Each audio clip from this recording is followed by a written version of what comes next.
Ittiin isan nagaa. Nagaa nagaa. Firiin isan nagaa. Nagaa nagaa. Dhageenyi badhaadha. Badhaadha heessan badhaadha. Yooyya. Yooyya.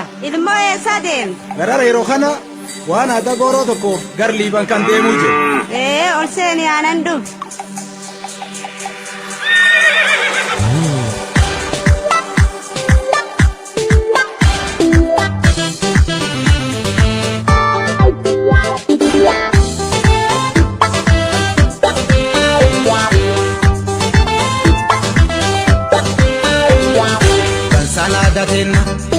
Kansanada tenna melala rufa lichotenna Kansanada tenna melala sagasi ketenna Ahada kan kamnu akamin kabiya kajella Ahada kan kamnu akamin kabiya kajella Ada ufigate dalle nada biya alcha Ada biya sulle melala tenna tirri dansa Urfajito difte jarkena kana manunata Urfajito difte jarkena kana manunata Adibala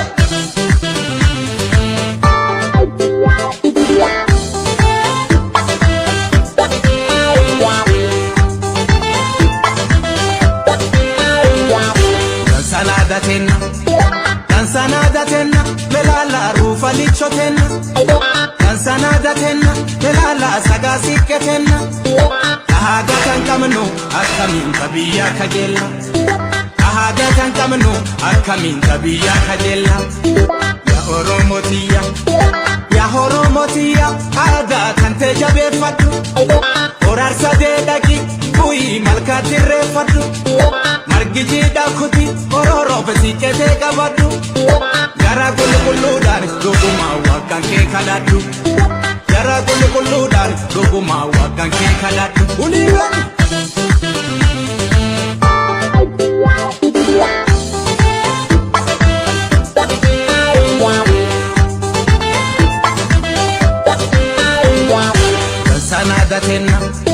Kansanada tenna melala rufa lichotenna Kansanada tenna melala sagasi ketenna Ahada kan kamnu akamin kabiya kajella Ahada kan kamnu akamin kabiya kajella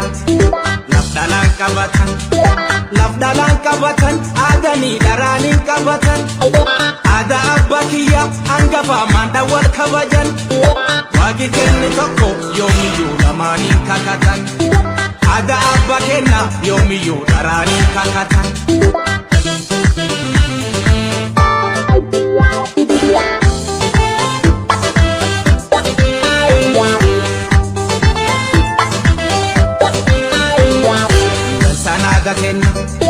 Kansanada tenna melala rufa lichotenna Kansanada tenna melala sagasi ketenna Ahada kan kamnu akamin kabiya kajella Ahada kan kamnu akamin kabiya kajella Anga forum ticha ya balala fora bagada Oromiyan ballo namu ada tokko gaba Ada norom ticha duguma demokrasi haka Sirni gada romo duguma demokrasi haka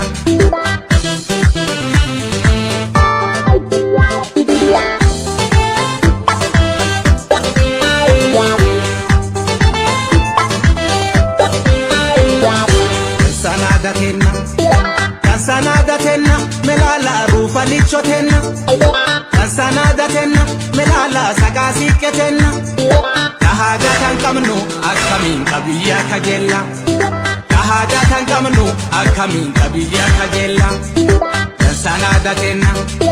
Kansanada tenna melala abab gofotenna Wawaginun dale duguma jera fokotenna Wagayon nundale duguma jera fokotenna Wagayon nundale duguma jera fokotenna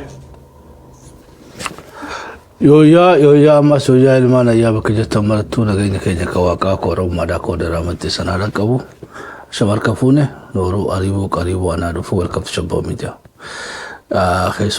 keessumallee miti qaama maatii shabboo miidiyaatti obbo Abdataa Goda dhimma hajaalaa abaa'uudhaa qabadda isa dhiyaannee jira. Har'a immoo akka abaa'ootti miti akka Oromootti waliin haasawanii dhimma waloodhaati dhimmi waliin mari'annoo kanaafuu gaa obbo Abdataa isaan simanneeti kallattiidhaan gara sagantaa keenyaa seennaa yoo yaa obbo Abdataa nooruu jan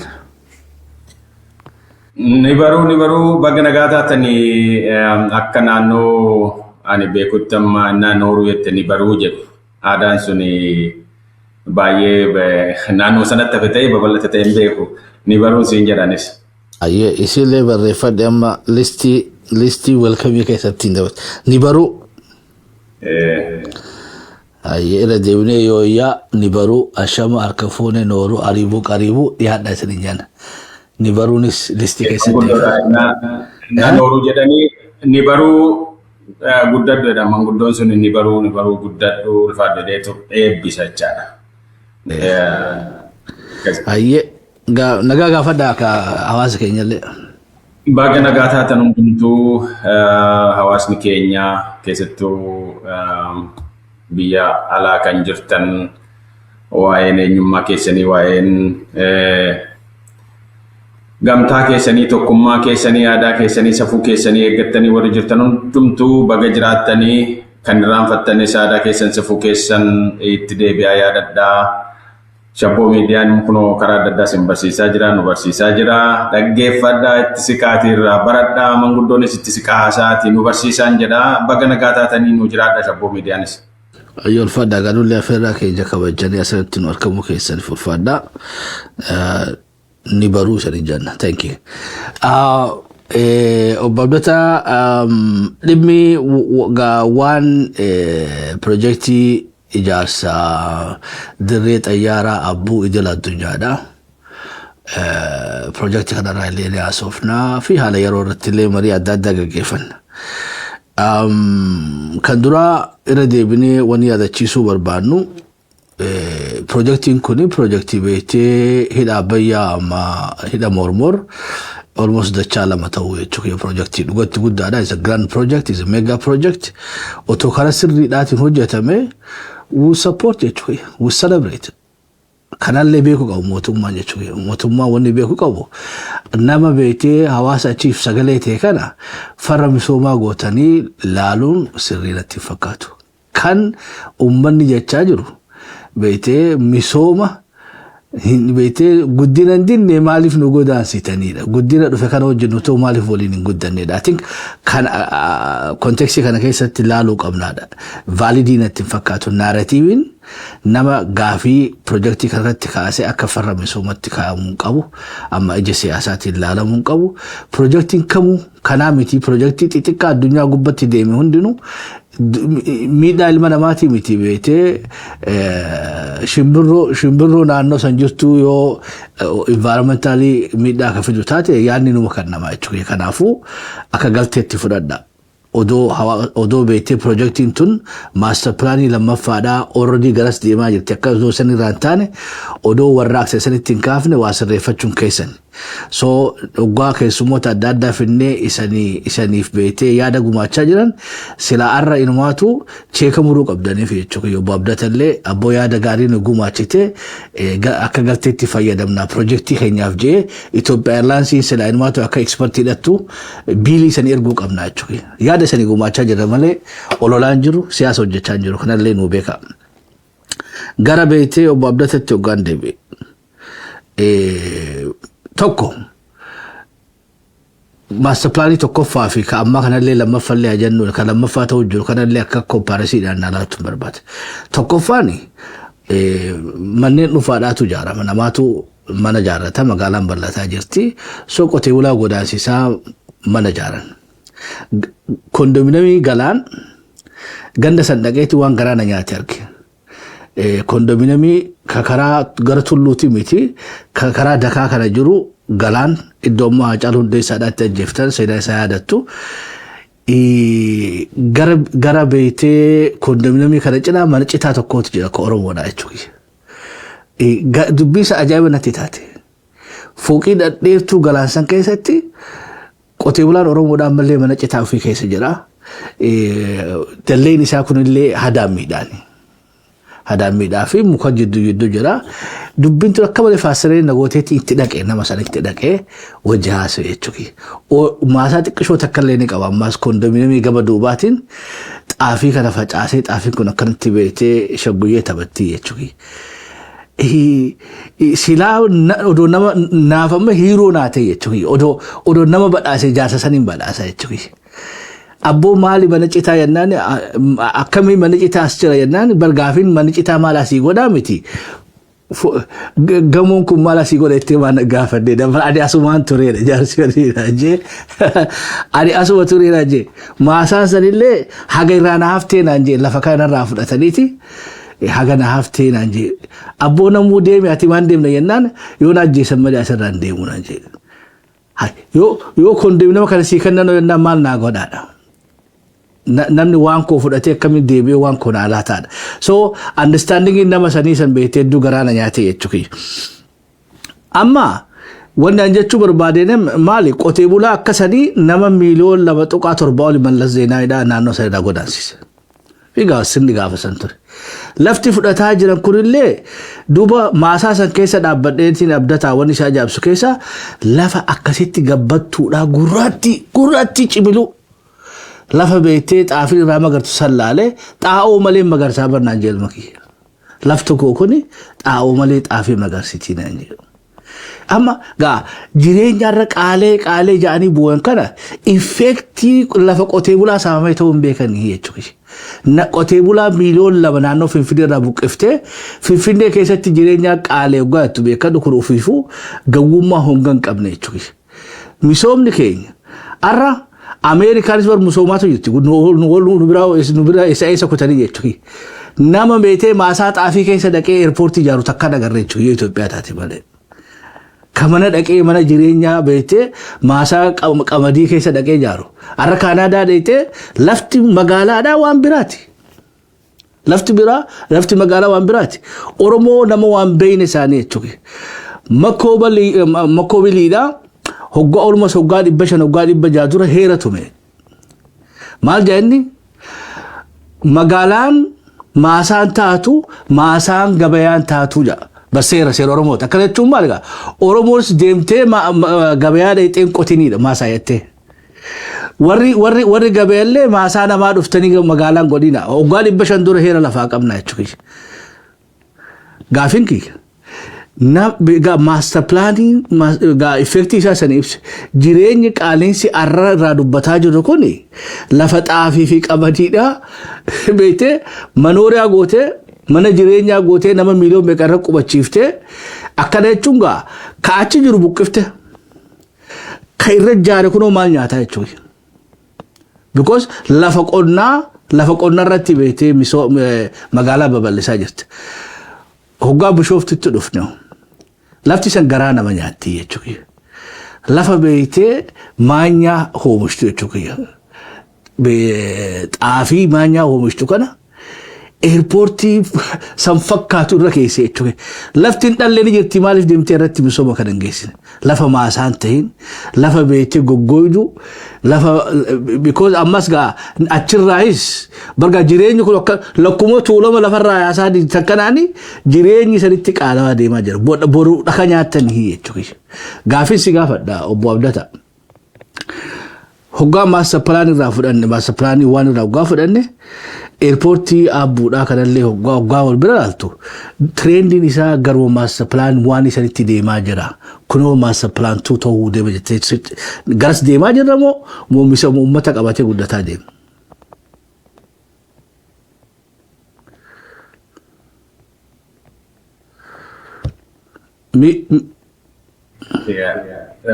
Naragaa jirta miti? Amma dhuftee. Atuyyuu waan baay'ee kaafte waan dhimma master plaanii kanaa wal qabatee galaan kun maqaa qaba durumarraa ijoollee ta'ee tanii gara galaan kanannaan hiriyoota koo biraan dhufaa maatiin tokko illee kan jiran nan naqaa. Xaafii galaan jechuun maqaa qaba dhugaa dubbachuudhaaf. Xaafii kana shaggooyyee taphatatte xaafii kana birraa ilaaluun akkamitti tola beektaa xaafii galaan kana qilleensa akkasumas ni oolu wajjiniin qalbiin kee dhangalaa. Xaafii sana haameetu tuula gurguddaa kana tuuleet amma gaafa dhawuu sanaatti jechaadha. Achi daboo walii bahee egaa beeke kan waa hanni hin jiru somni hin jiru uummata qulqulluu kana daboo walii baheetu walii haama daboo baheetu tuula isayyuu nama ogummaa qabu fa'itu tuula abbaan barbaadeen tuulu akka hin jiru gaafa dhaan immoo akkuma kana daboo guuza jechuudha daboo mun walii bahee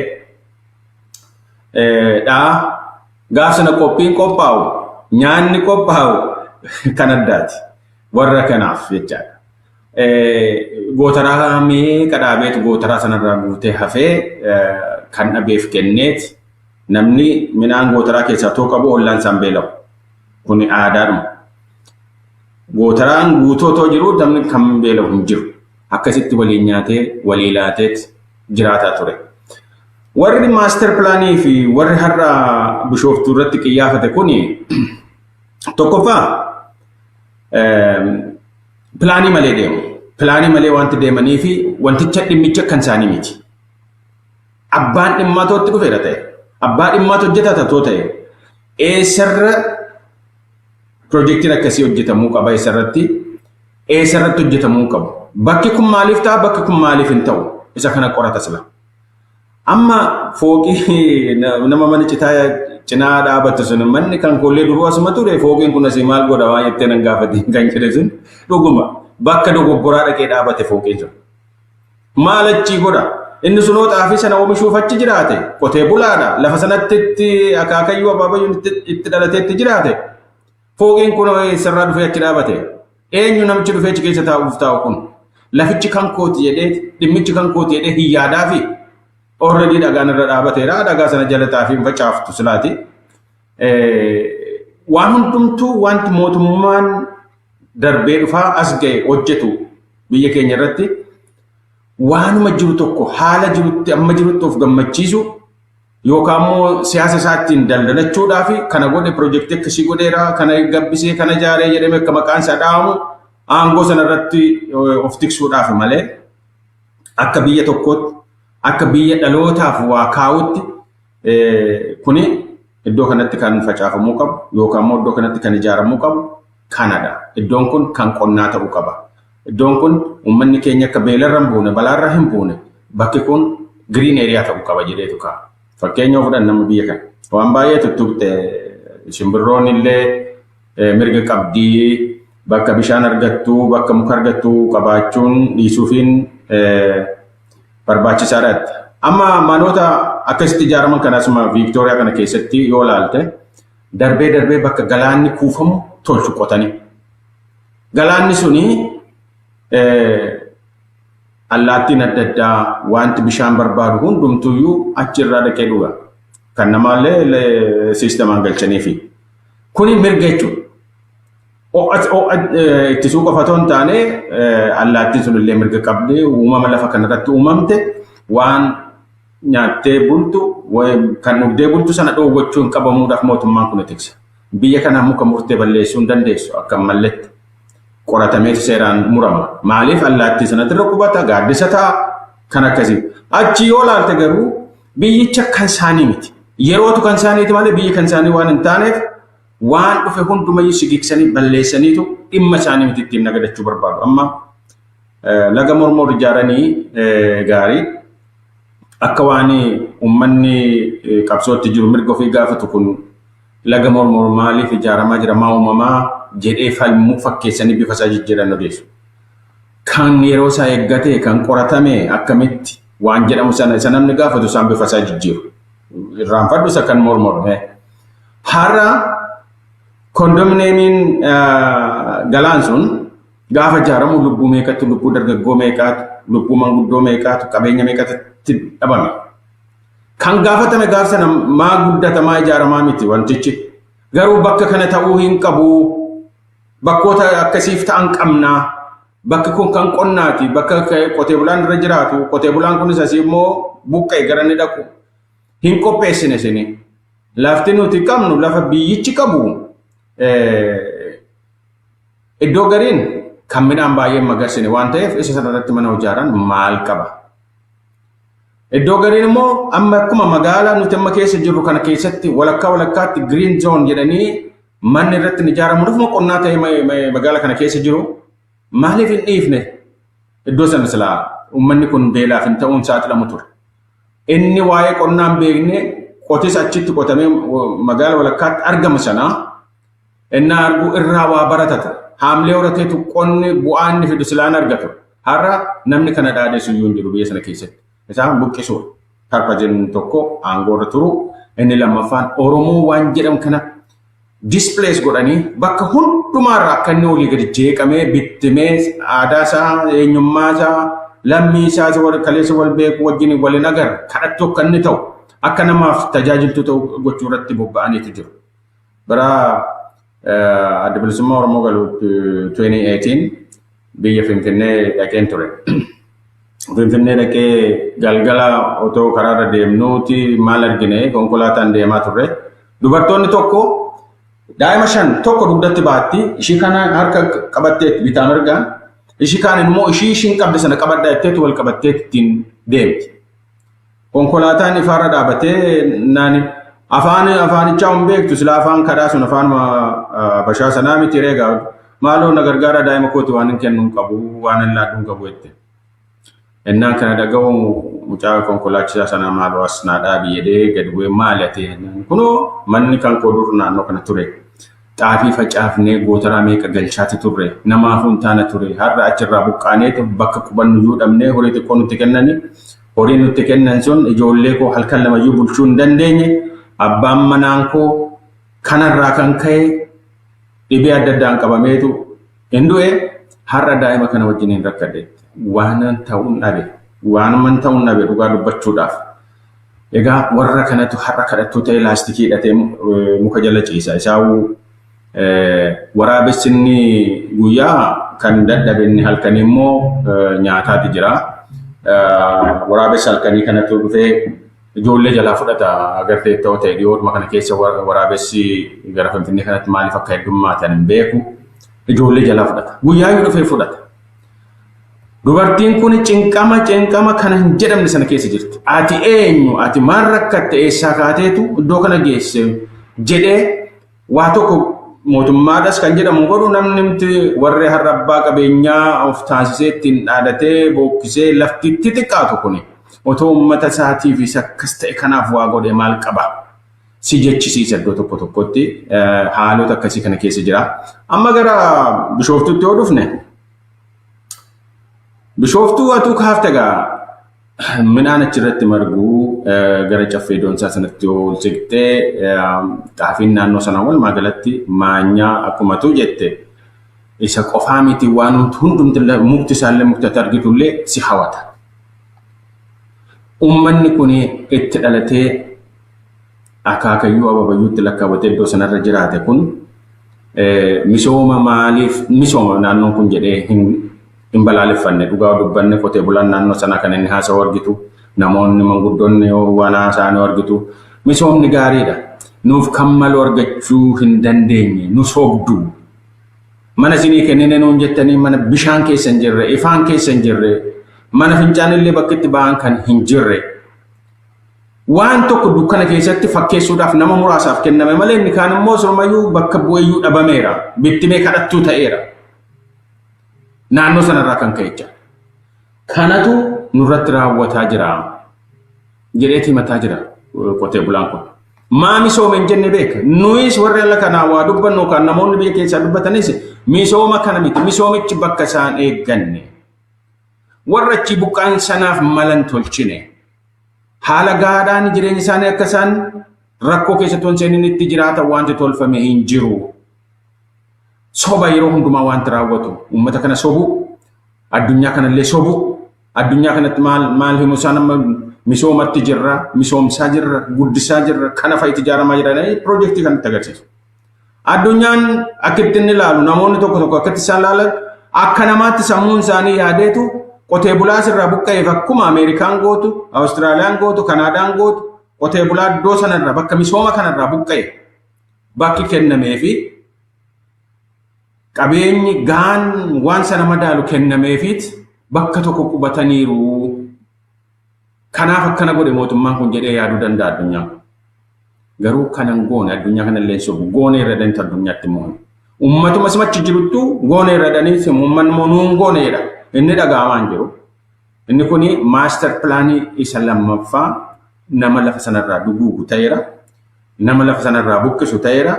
Kan namni deebi'ee bakka kaleessa ture sana argachuu hin dandeenye yookaan immoo magaala kana keessatti bakki isaa madaalu jiraate waan itti jiraatu kan hin arganne kanatu qophaa'aa jira. Isaan politikaal biizinesiitti hojjetaa jiru, nagadatti jiru, addunyaatti of agarsiisanii kana godhaa jirra, biyya guddisaa jirra, misoomsaa jirra. Kan misoome irra namatu jiraata, kan misoome sanatti namatu jiraata.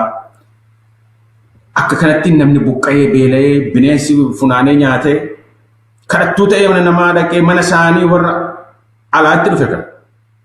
Warra itti dhufe kana dhaqee mana isaa laastikii balbala irratti hidhatee itti ciisee achi immoo mana isaa qulqulleessaaf dallaa isaa eegaaf kana ta'e abbaan biyyaa. Isa kana hedduu kan nama gaddisiisu isa kana mootummaadha waan jedhamu kun garuu isa kana bifa isaa jijjiireetu misooma fuuldura dhaabataniidha. Sammuu takka kanatti sheepi ta'eera sammuun isaanii.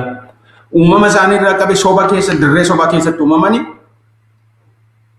amma irraatti sobni sun keessaa hin bahu dhalootatti ijoollee isaaniitu kan maddarba jedhee yaaddaa na yaaddaa dhugaa maaliif nama gaaf tokko dhugaan dubbanne calqabuma irraa qabe TPLFif farda ta'anii gaafa fidanii dhufan warri PP kun gaaf sana otoo uummata kana sobanii uummata kanaan akka gaarii jirta sadarkaa gaarii jirta sobanii isa ajjeefame hin ajjeefamne jedhanii isa hin ajjeefamne immoo ajjeefame jedhanii waa meeqa du'a irratti murteessanii manguddoo Oromoo keessaa filanii hayyuu Oromoo keessaa filanii kan fichisiise warra kana TPLF farda ta'e. Akkuma sobaa dhufanii har'a immoo carraanuu fidee aangoo kanatti gaafa baasu soba isa kaleessa keessa isaaniitti tuulame sana gadi dhangalaasuu eegala. Nama mooksu waaqa garuu mooksuu hin danda'anii dhugaa mooksuu hin danda'anii gaaf tokko itti salphatu. Salphinni kun immoo amma uummanni kun itti dammaqee inni Abbuu seeraatti raawwatu, naannoo bishooftuutti raawwatu, bakka biraatti wanti inni raawwanneef hin jiru. Dhimma saba kanaa hin qaban jarri kun. Sabni kun isa achitti raawwate kana boruun irratti raawwata jedhee dammaqee walii galee waliin dhaabatee eessa dhaqe obboleessi keenya achi buqqeessu. Bakka maaltu kennameef? Maal argateera waan borutti jiraatu? Kan inni itti jiraate, kan inni jiraachaa ture qonna nagada miti yookaan immoo hojii biiroo keessaa miti. Namicha qonnatti ture sana, namicha waa'ee qonnatti eksperti ta'e sana, fiddee har'a magaala walakkaatti yoo gadhiifte waan iddoon inni qotu hin jiru, waan inni hojjetu hojiin inni itti guddate sunis hin jiru. Nama muraasa achi keessa kan otuma hojiinuu jiraate argatu, isayyuu immoo nama biraa Gondarirraa, Goojjamirraa, bakka biraarraa nagada poolitikaatiif jecha fidaniitu kondominiyeemii galaan irratti abbaa qe'ee irraa ari'atanii nama biraatiif kennanii ittiin nama gaarii ta'uudhaaf Adaanechi hiraa jirti. Kennaaf jirti namoota biraati. Abbaan qe'ee sanaa garuu eessa jira? Inni laastikii hidhatee muka jala ciisu, inni galgala bineensi ilmoo isaa jalaa funaanee nyaatu sun eessa jira jettee barbaaddee fiduu maa dadhabde? Gama sanaan laga ceetee poolitikaatti nagadachuuf gama sanaa fiduurra isa asiisan isa bobaashii jalatti bineensi nyaataa jiru ummaticha keessaa dhalatte san waraabessi tokko ilmoo daa'ima xiqqoo tokko fudhatee guyyaadhaan rarraasee namni fiigu namni iyyee duukaa kaata kokkee hudhee qabee kan kaatu tokko sooshaal miidiyaa kanarratti ture. Inni sun itti dhaga'amuun dhabe har'a dirra gabbifatanii tottolanii babbareedanii eebbifamuudha. Nama isaa mana dhabee, nama isaa bakka biraatti Goojjamii buqqa'ee, Gondarii buqqa'ee, asii buqqa'ee achi dhufe jedhanii ittiin eebbifamuu kanatti jiru. Uummata Oromoo biratti garuu abaarsa isaaniif jira. Gaddaa jira uummanni keenya bo'aa jira, daa'imni bo'aa jirti, haati dhalte bo'aa jirti. Mana ishii dhabdee, jireenya ishii dhabdee, egeree ishii dhabdee kanatti jirti. Isa kanatti jira gaa mootummaan kun piroojeektiin isaan namatti jiran kun piroojeektii ittiin biyya jaalan otoo hin taane ittiin biyya balleessanii nama dhabamsiisanii abbaa biyyichaa dhabamsiisanii nama biraa fidanii rakkubsiisuu namni biraatti nagadatu itti daldalatu ta'uuf ta'a jecha. Ayyee abdataa ulfaadhoo I think akka gaariitti itti deemtee jirta. I think gaaffii qabxiilee birattis deemachuu qabna sa'aa saammachuudhaa fi wanni guddoon mootummaatuun beekuu qabdu keessa amma dhiyoo tana halee moo halee dhahaa bu'uuraa haayuu turan eerpoortii shaakkisoodhaatiif. They put in a very difficult position. Akka waa dubbachuu hin dandeenye si godhan jechuudha. Shaakkisoon beektee karaa qabdu amma ganni oggaa dhufe gannaa miti bona keessaa karaan hin jiru. Karaan hin jiru. Baadiyyaa qobeetee Gujiirraa Shaakkisoo dhufuu hin dandeessu.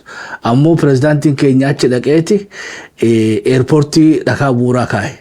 Dhiiroo beetee gaa helikooppitariin ta'uu qaba malee karaa san silaa makiinaa ofii inni deeme jedhanii yaadu jechuudha. Yeroo garii misooma didaan jiru malee irra deebine Shaakkisoo karaa isii barbaachisaadha. Egaa rakkoo karaa irraa hiitee kafayyaa irraa hiitee kabarnoota irraa hiitee eerpoortiin beetee waan guddina irraa development irraa beetee waan gubbaati jechuudha. So sanis haganaan biraa kunnu qabxii biraa gabaabduu godhinaa deebise amma fakkiidhaaf qabxii biraatiin si gaafachuu barbaada ammoo dubbii abbuudhaa xiqqoo natti hafteen si gaafachuu barbaada. Warra amma namoota muraasaaf mana kennanidha. Ummanni muraasa san maal godhan lafti beekan lafti akkaataan itti quantify gootu talafaa fi akka konkolaataa amma beetee nibrata tanqasaaqa ishee itti gootu adda addaa jechuudha. Amma makiinaa jechuudha. Gommaa afur qaba. Vaaliyuu makiinaa saniin gurgurtaa jechuudha. Ammoo yoo makiinaa san makiinaa dhaltu taate jechuudha. Automatically gaa hisaabni kee wal dhabaa jechuudha. Yoo makiinaa ka deessu taate kadaltu taate makiinaan tadhaltu taate herregni ati oggaa makiinaa gurgurtu totally ni jijjiirama. Lafti nuti irraa haasawaa jirru amma Dr. Darajee Faan asirratti fidee hojjaasofne ani abbaa 17ffaadhaan naan jaatin abbabaa taatu Dr. Darajee taatuun beeku oggaan lakkaawwadhe ani dhaloota 17ffaadhaatii jee qeessaniif. Amma gaa akkamitti gaa lafti tun generation 17 jiraachifte. Arra hoggaa harkaa fudhattu gatii kam kan nu deemtaaf hoggaa arra harkaa fudhatte generation 17 kaas deemu sanillee agamsuuf deemte. Is not about ka arraa kanaa miti jechuudha. Herregni hoggaa hojjettu amma mootummaan kun ammoo maal jechaa jira. Lafa tana gaafa mareen laaraashuudha namni lafa tanaaf kaartaan kenname abbaadha. Beetee abbaaf mananin kannaa ilmaaf hin kannu akaakayyoof hin kannuudha. Ma adda baafta bar ummanni kun hundinuu lafuma tanarraa qotatee nyaataa jiran. Abbaan already dhaalchisee jira akaakayyoon ilma dhaalchisa ilma dhaalchisaa jira. Maatiin kun hundinuu lafuma tanarraa fayyadamaa jira. So even akkitti beetee beenyaatti kafalaa jiranuu herrega shayxaanni godhuu jechuudha ilma namaa godhuu miti. Akkamitti akaakayyoo malee siin beekuu jettaani jechuudha. Amma warri hiriira bahaa jiru dhaloota abbaa fi ilmi hiriira bahaa jiran maaliif akaakayyoodha qofaaf mana kan nu deemu mootummaan kun. Eessa dhaqaa jechuudha. Manni isaa achi gubbaa jira. Lafti inni qotachuu deemu kanu. Kanuma addaan qotataa addaan hiratee qotataa jira. Ammoo lafti kee kaartaan qabdudha. Ka duraati lafa qonnaa generation 17 irra jiraatte kaartaan kanaa olii ni hafee jechuudha. Way Goojjamii Gondar irraa dhufe moo namarraa bitatee jechuudha. Bara yeroo garii uummata indiijinasa waraqaan gaafatu. Amma Ameerikaa keessatti paaspooraan gaafata indiijinasa. Gara feetee deemu jaani Meeksikos dhaqeetu dhufaa beekadha. Seeraatu lafa kaayameef lafti tun waan isaa taateef gaafachuu hin dandeessuun anaa fi abdataan ammoo US irraa gara Meeksikoo dhaquudhaaf viizaa fi paaspooraan nu barbaachisa. Abbaan biyyaa ammoo daangaan banamee fi achis deemee as deemuu danda'a. Awurooppaa keessatti uummata jibsiidhaan harka biyya 28 bikka fedhan dhaquu deeman danda'an. Paaspoorri isaanii hin barbaachisu. Oromoon indiijinasiidha. Kaartaa nu gaafachuu hin qabdan jechuudha. Nama beetee maxxii alarraa dhufte kaartaa gaafadha. Lafa kana akkamii argattee nama san gaafatta malee akaakayyoo siin beeka ati ilma hin beeku ilma keetillee hin beekuun waan beetee waan loojika namaa fudhatamuu hin qabne. San gubbaadhaan gaammaas gatiin ati kan nu jirtu kuni dhugatti gatii dachiisaniitii hidha. Lafti san barhulii akka qotee bulaan sannaan jeesani lafti san ulii masheentee beeka dhugaa dhakaa irratti turtee waa irratti jaartee ulii dhaluu hin deessu. hulii agaban jechuudha kaarraa miti kan biraatu agabe inumaatu silaa beete dhugatti sammuu qabaatanii warri magaalaa keessa jiru hiriira bahuu qaban hulii xaafii nyaachuun haftee fi jechuudha silaa odoo sammuu qabaatanii kan magaalaa jiru abboo maasaa xaafiitii bikka biratti deemi eerpoortii kee ijaaradhu jaanitu qotee bulaa Oromoo wajjin hiriira bahuu qaban because qotee bulaa Oromoo qofaaf kan agabu inni kan qotate ugaa agabe ati kashamma tokkam ta'uu deemta bar waan beeti tun hagamta kan machoofte jirti ilaalaa jechuudha silaarram finfinneen jireenya nuqaale jettanii iyyaa jettan wanni jireenya sitti qaalee fi waan kan qotu beetee lafa isaa irraa fudhataniif Amerika mo Canada irraa xaafii importii sadii godhanii jechuudha eega ka xaafii qotu ariite adeero ka xaafii qotu wanni ati xaafii nyaattuuf hin jirtu jechuudha loojikni kanuma kanaafuu obbo Abdata wanni si gaafadhu beetee akaakayyoo keetiif lafa kannanii mana beetee mana kannanii fi ati fi abbaan kee hoggaa hiriira baatan jookiin kana waliin yaafee jechuudha dhimma beenyaatii fi akkaataa isaanitti kafalan kan akka bilaalta. Dhimmi kaffaltiin isaan kaffalan kuni ati amma wanta tikaafte doktarichi akaakayyuu 17 irratti lakkaa'ee jedha dhaloota 17 irratti daddarbee as ga'ee jecha isa kanaaf Oromooni lafti lafee kooti kan jedhuuf kanaaf lafti isaa annuurri isaatti awwaalameetti darbee dabarsaa akaakayyuu abaabayyuu abaabileetti argaa kan dhufe iddoo kana ga'etu har'a maatii hedduu horee dhagaa namichi tokko maatii hedduu qaba maatii sana keessaa nama tokkoof bakka ciisaa lama kan qabdu yookaan immoo tokko kan qabdu kondominiyeemii wayii godoo wayii ijaaraniiti itti kennan jechaadha warra manatti kennan jedhu. Kana jechuun maal jechuudha warra sanaanoo hin beekne badeete jechuudha akkasiin biraa ennaa guddattee kana boodaan fiidisiin godhatte haati wanneette balaliitee bakka baddatte baddee yoo jiraatte oduute duudha akka kanaa jechaadha tooftaansa. Silaa dhaloonni tokko yookaan immoo bakki tokko naa buqqa'u bakki sun akkuma tuyyatti indijiiniyeessan first of all namni maatii amma kanarratti daddabarse dhiisi manni waggaa 100 lakkoofsifate biyya kana yookaan immoo biyya dimokiraasiin keessa jiru jedhamu hin diigamu. Sheepii isaallee jijjiiru achumatti tiksita malee warri kun silaa warra iddoo sanaa ka'uu qabanii miti beeke bakkum sanaayyuu haa ta'u immoo carraan kun dhufee iddoo sanaa ka'uu nuu dhufe maatiin nuuf jalaa qabu sana akaakayyuu abaabayyuu isa jala jirtu maatiin namni sun ittiin deemu eessa dhaqa mindaan yookaan immoo kompenseeshiniin isaan kaffalan waa'ee bakka sanaatiif waa'ee dhimma kaleessa irraa qabee akaakayyuu 17 lakkoofsifateeti moo godoo ishee har'aati. Inni kunis diraamaadha kan hojjetamaa jiru. Diraamaatu hojjetame. Kanumaan duras bare warri kun warri isaan rool moodelii godhatanii irraa ittiin uummata Oromoo irratti har'a afaan Oromoo dubbachaa Oromoodhaaf dhaabanne jedhanii fakkeessaa ittiin dhufanii as ga'an kun warri kaleessaas kanuma godhanii beeku. Buqqisaniitu lafa amma muraasa tokko. Kanaasitti kana baluuti. Inni achirra jiru immoo isa dhaqaa sana beekan warra naftanyaatiif gaafa lafa hiran daangaa kanaasitti kana baluuti kanuma himee deema namichi abbaa aangoo sun yookaan immoo innumti naftanyaan dhufee naannoo sana qubatu kanaasitti kan kootee deetu daangeffata dhaloonni achirra jiru sun eessa dhaqaa maal bakka biraa argatee ramoon argan akkuma kanattiin Oromoo kana dhiibanii hundee dhablee godhanii buqqisanitti taphachaa turan.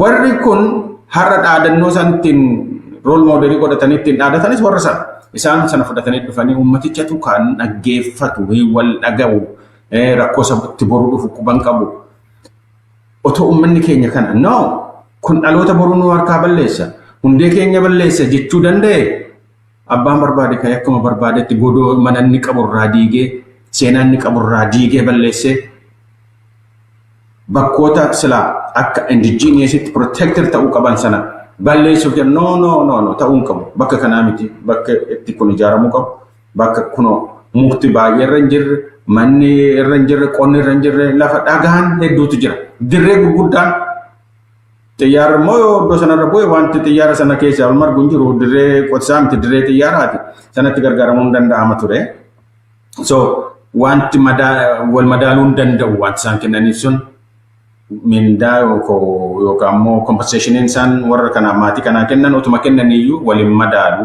Kanaaf amma maal godhuudha dhabamsiisuu bakka. Dhabamsiisanii bittimtee wal argeellee akka waliin gaafan. Intalli mana namaa qulqulleessitti ilmi waardiyyaa eegaa akaakayyuun akkasii fuudhaniyyuu ilmoo horuu bakka argatanii hundeen kun hin bada in few years time.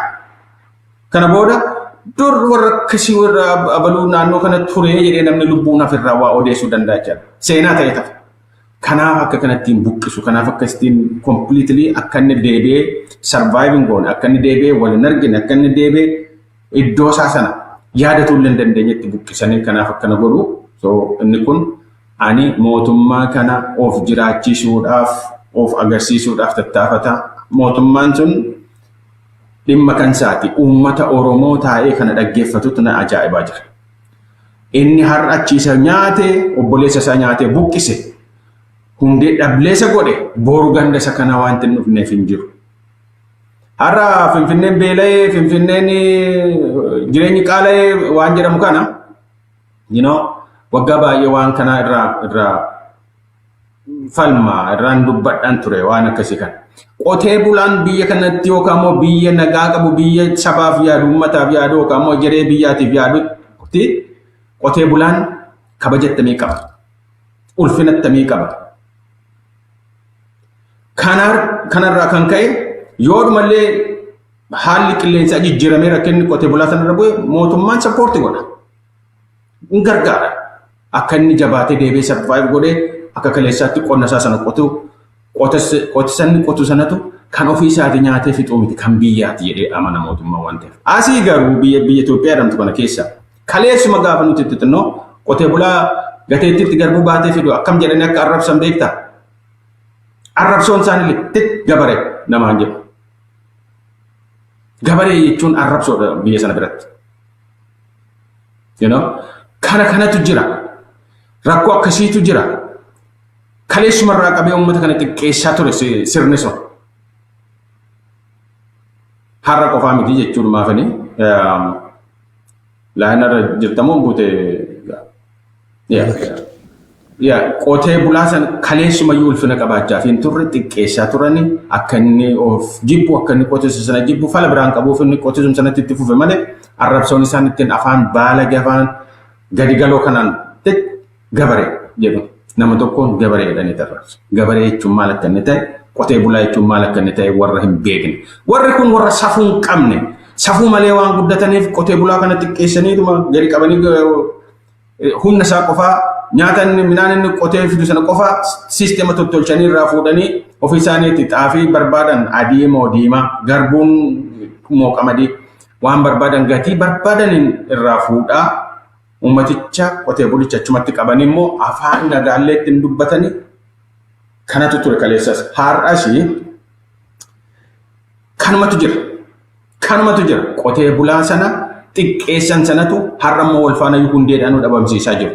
Ganaa beelaa ayyuumman sichi beelaa Finfinneen eessaa dhufare xaafiin galaan Finfinnee guutuu wal gahaa ture yubar har'a fooqiit irraa namoota irraa bookkisa fooqin irra dhaabatee eessa qotee hafi dure inni qotuyyuu immoo hin jiru buqqa'e inni kaan mana hidhaa jira inni kaan ajjeefameera inni kaan kadhattuu ta'eera moraaliin isaa kana booda deebi'ee iddoo kaleessaa sana sangaa kaleessatti qotu argachuu hin danda'u bakka qotu argachuu hin danda'u kana uummanni u'uu jedhee kan iyyuu qabu sila walumaa galatti rakkoon qotee bulaa kanarra ga'u rakkoo biyyaati rakkoo egereeti rakkoo biyya keenya balaa keessatti hambisuudha jedhee irraa iyyuu irra ture taanii tarkarbuutu naa mootummaan kun dirree xiyyaaraa ijaaree fi warra hattoonni horiin walitti qabatan kun irra burraaqanii iddoo barbaadan dhaqanii deebi'anii galan ittiin fufu kun har'aa fi kaleessi adda addummaan inni irra jiru kaleessa wanti tokko sammuu namaa keessatti dookumentii ta'ee taa'atu har'aa sammuu namaa qofaatti miti galmee adda addaatti dookumentii ta'eet waan atii fi ani har'a haasofnu waggaa 50 booda 100 booda gadi bayeetu mul'ata. Waan kana warri har'a yakka hojjetan boru dabareen itti rakkoon isaanitti dhufu yeroo gabaabaa keessatti isa kana amannaa wal qabannee akkuma namaattuu Oromoo irraa haa dhufu gosa biraa irraa dhufu namni biyya sana keessa jiraatu biyya sana keessa jiraachuuf nyaatee buluu qaba. Nyaata sana immoo qotee bulaatu fida. Isa sana sila gargaaruutu irra jiraata. Bakka akkasitti xaafii akkasii magarsu sun dirree dhagaa ta'uu hin qabu. Dirree qilleensa irratti wanne xiyyaara irratti wanne taatu hin qabdu ture. Isa kana gaa beekumsa dhabu kana godhee yookaan immoo dantaa dhabu kana godhee jechuudha maafadha. Soomii gara xumuraa dhufaa jirra. Odoo sagantaa keenya xumurree waa'ee haala yeroo irraa illee gaaffii san gaafachuu barbaada. Ayyee xiqqoof booda dhugaa deebi'ee dura jijjiiramaa dhufee jijjiiramni ni saamamee eega saamamee booda ammaas wayyaan irratti duulamee Sambooda ammaas warra wayyaanii gurmuu wayyaanii wajjin walitti irra duulteetii fi ammaa walitti duulaa jirti yeroo ammaa tana keessatti. Maammudoon Dubaayii fi maammudoon Suudiitis gaafa Afrikaa keessatti tabaajaa gaggeessaa jiranii Ameerikaan akkasii. So gaafni Afrikaa kun hedduu beekte duriyyee hedduudhaan dhufee irra tapha gurguddaa gaggeessaa jira. Ollaadhaanis nagaa hin qabnu, keessaanis fayyaa hin qabnu. I think seenaa Oromootti yeroon kanarra ulfaataadha. I don't remember. Ga Oromoo miliyoona meeqa addunyaa kana gubbaa jiraatte seenaa hunda nan beekallee jechuu baadhu taagaan dhagee keessaa fi dubbise keessatti ollaa keenyaan wal loluun keenya deemana. Ollaan ollaadhaa ammoo fagoo irraa beekte kuni ka ammaa kun akka malee cimaadha. Dubbii kaabaa kanallee gaa duratti gaafa Haile Sillaaseedha arbanyoochi ilaalee jechuudha. Suuraa ilaaleetiin suuraa silaa walitti qabee namaaf hubannoo taati. Warra Haile Sillaaseef lole xiqqeeshoo rifee dambasaan lama ta'ee adii fi gurraachi gabsummaadha wal keessa jira. Warri Dargii lole ammoo nama beektee umriin isaa 30-40 jajjaboo kana. Kawayyaanee kun ammoo gara tiineejaratti gad deebite mana 20 keessatti deebite amma ammoo dubbiin daa'ima bira geesse fakkaatti jechuudha kaarraa kun oggaarallu. It's just waan nama ajaa'ibsiisu. Dhiiroo ilmaa gaa Haile Sillaaseetu irra leeccalloo namaa qabaa jechuudha. Gaafaan ijoollee dargiidhaaf duriyyee magaalaa keessaa guuran malee nama dalagatuun tuqan nama baratuun tuqan yoo jabaatte malee. Irra guddaa duriyyee faattu magaalaa keessaa gara lolatti fi'an. Poolisiin hoggaa sitti dhaadatu anta ingirii afasaa simataa lakka halluu siin jaa gara beektee gara kaabaa siin ergaa jaa. At least mootummaan bara san turte eenyu beektee lolatti erganii kanallee xiqqoo consciousness ilma qabanii jechuudha. Meeshaa boon daa'ima tokko nu agarsiisu. Daa'ima yoo dhaabbate kilaashii isaan wajjin wal qixaati jechuudha. Kun amma gaa odoo reekoordiin barreeffame Guinness World Book san gubbatti odoo barreeffame namni daa'imni kun yoo dhugatti amma gaa amma suuraa kana nu erganii yoo dhugatti daa'imni kun maqaa isaa beeknee umrii isaa beeknee dhugatti konfirm ta'uu taate gaa seenaa impaayirtii Itoophiyaa keessatti nama umriidhaan xiqqaadhaa kan lola dhaqee du'e jechuudha. Mee kana amma akkamiin waraana godhuu dandeessaa jechuudha. I don't get it. Beektee gaafa Haile Sillaaseedha amma maybe akaakoo taa'afi jechuudha. Waraanni gaafa Dargillee abbaa taa'afi jechuudha. Waraanni gaafa wayyaanillee yoo obboleessa guddaa ta'eef malee daaddaa isaatii miti jechuudha. Dhugatti Oromiyaa keessaa yoo daa'imni kun har'a kan lolatti ergamu taate garam deemaa jirraa taakka. Lammaffaa akka balleefteetti deemtuun barbaada.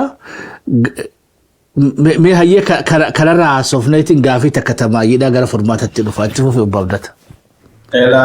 Gaammee kiyya waa'een daa'imman kanaa waggoota hedduu lolli tokko gaafa uumamu dhagaa tokkoon simbira lama jeesuu barbaadu jarri kuni Oromoo kana dargaggoon akka hin qabaanne akka boru ittisan hin qabaanne akka waa'ee saba sanaa namni falmuuf hin uumamnee fi dargaggoo Oromoo daa'imman Oromoo kana guuranii geessaniitu gama diinatitti dhukaasaa asii isaan kanatti dhukaasaa jidduu kanatti himshik jettee dhooti.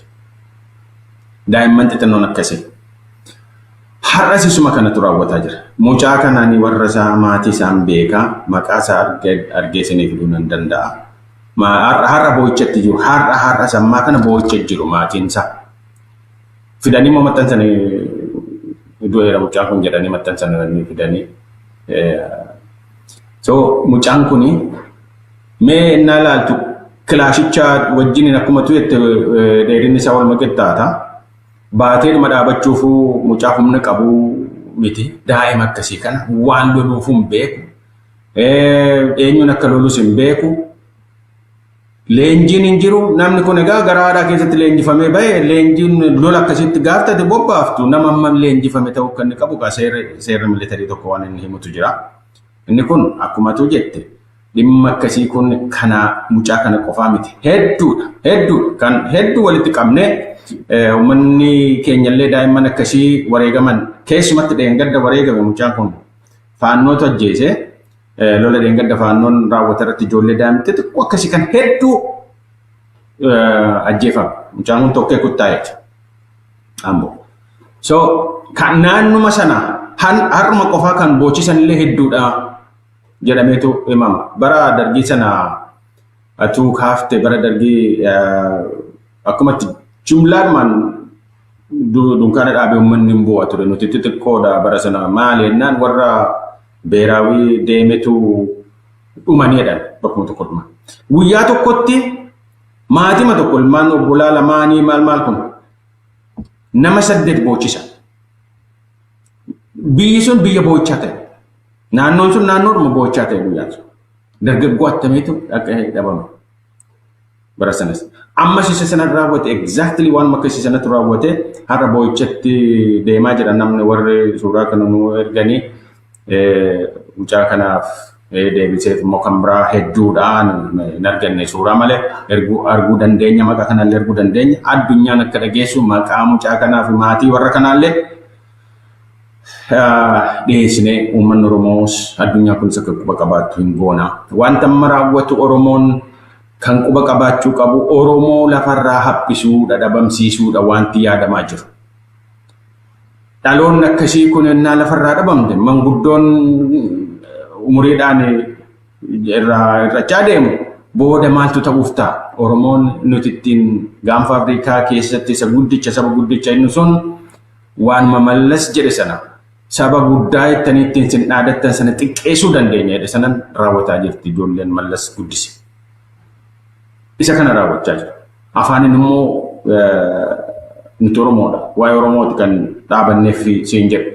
Garuu warra Oromoo balleessuuf dhaabatan kaleessas warra Oromoo balleessisaa turanidha. Har'as warra Oromoo balleessuudhaaf dhaabatanidha. Daa'imman akkasii ajjeesanii geessanii akka rasaasa nama ajjeesu too beekanii. Daa'imni kun garatti dhukaasan hin beektu qawwicha yoo baatte deemuu hin dandeessu. Gammoojjii kana keessa dhiisiiti. Goodaadhuma dirreedhuma akka qilleensa akka gaarii jiru keessa yoo ittiin socho'uu kan hin dandeenye kana keessatti daa'ima akkasii erganiitu galaafachiisaa jiru. Inni kun uummanni Oromoo taa'eetuma tokkuma tokkoon akka hoolaa ishii tokko naqalan ishiin tokko dhaabattee halala nyaatti sana dabaree eeggachuun baay'ee na dhiba.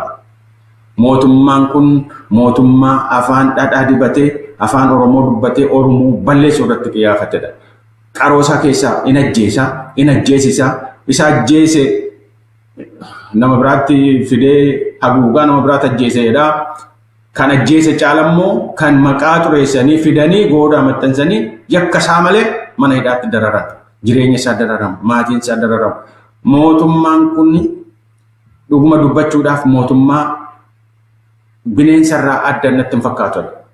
Nama nyaatu, nama dhimma namaa hin qabne, ofii malee daa'imman ofii guddifachaa. Daa'imman isaanii erguu amma Shimallis fa'aa. Abiyyi fa'aan erguu daa'imman isaanii lola akkasitti shikkasii kana. Waaqa warra sodaatu miti warra. Kanatu raawwataa jira biyya sana keessatti egaa isa kana mootummaa sanaan dhiisii jechuun dandeessu isa beekaa godhuudha. Parpazii qaba waan godhuuf ummatichumaan ilmoo kee akka ilmoo reessi jalaa qabanii fuudhanii geessanii duratti kennan dhaabatteen ilaaliini. Asumatti du'iitii mucitti awwaaltu isatirra bareeda jechuun barbaada. Amma jidduu kana keessa afasaa jira. Finfinnee keessa baadiyyaa keessa lolli kaabaa kun xiqqoo ite Kanaafuu ilmaan hoolaa dhaqxee rasaasa qabbaneessitu guuraa jiru akka malee ijoollee Oromoo. Afaanii mooksanii maallaqatti agarsiisaa. Yookaan immoo otoo isheen mana barumsaatti galuuf deemtu karaarraa qabanii. Yookaan immoo otoo isheen maasii ishee keessa gugguuftu dhaqanii achii qabanii. Hedduu afasaan kanaaf sanan jedhamnetu gaggeeffamaa jira. Maalitti odeessu ummatichatti warri kaabaa kun Oromoo balleessuu barbaadu. Nuyi miti Oromoo balleessuu barbaadu jedhaniitu isaan Oromoon ittisa mataa isaatii kan ofii isaatii ittiin walirraa ofii isaarra diina ittifatu hin qaba obbo. Obbo wajjiniin dhaabatee obbo yoo hirroomse obbo yoo gabbise simbirri hamtuun dhuftee Oromiyaa irraan qubattu irraan qaxxaamurtu. Ganda namaa dhaqee namaa du'uun kaayyoo namaatiif nama gabbisuuf nama jiraachisuuf du'uun garuu salphinaa. Kanaaf waan uummata kanaan jedhu uummata keenyaan jedhu balleessaan mootummaa sana qofaadhaa jechuun hedduu rakkisaadha. Balleessaan sini kan ilmoo dhaltanii dhalchitanii du'atti innaa ishin deemtu ayya dhaqii biyyettanitti kennitan. Daangaa keessan sinii eeguuf kaayyoo keessan bakkaan ga'uuf gabbina keessan isa kamiif namni dhaqee ilmoon keessan innaa du'u calleettanii dhaggeeffattaniif an uummanni keenya bakka jiru kana wal kaasee ka'ee ofirraa dhoowwachuu danda'uudhuma qaba. Fedha isaa malee dhaqee du'e mucaan kun humnaan qabamee du'e ammas kan akkasii kun har'a guuramaa jirti. Kaleessa guuramaa turte halkanedha.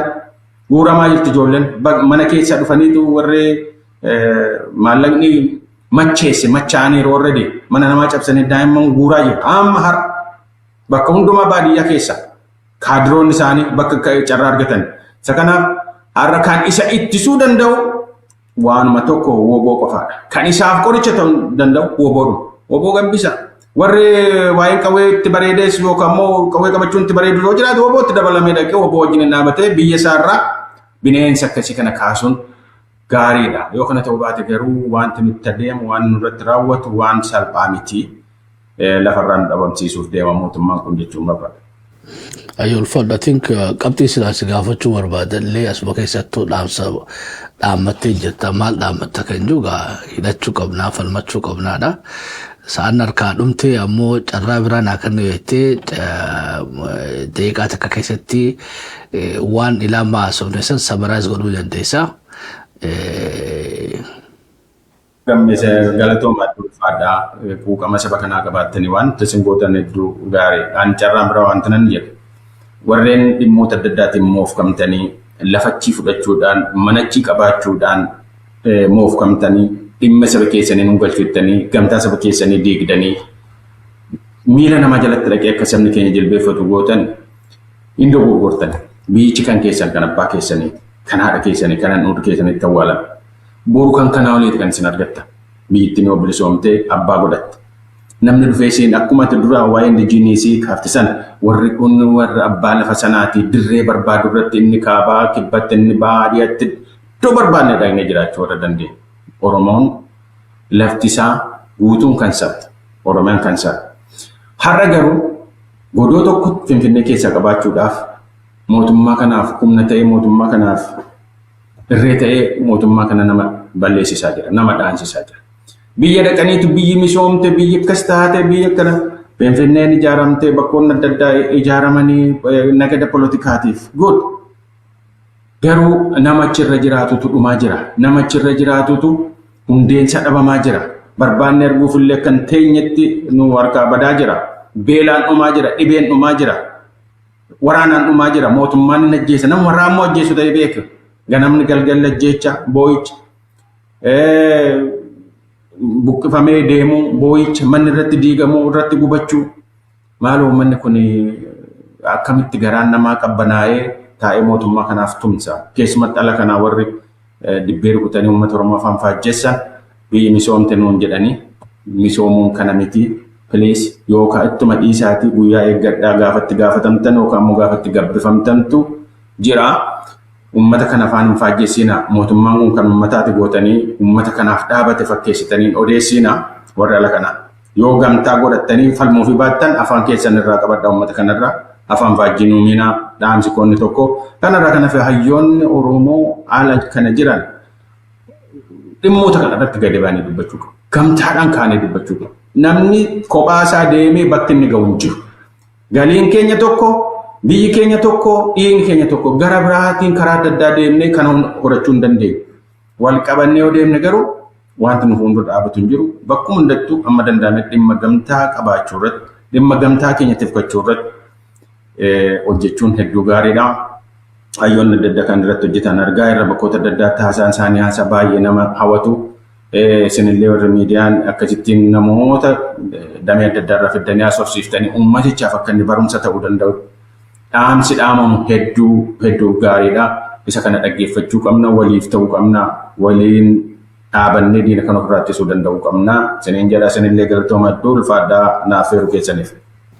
Ayyoo ulfaadhu galatoomii maybe sagantaa biraatti qabxiilee laaftee jira deebineeti wal mari'anna.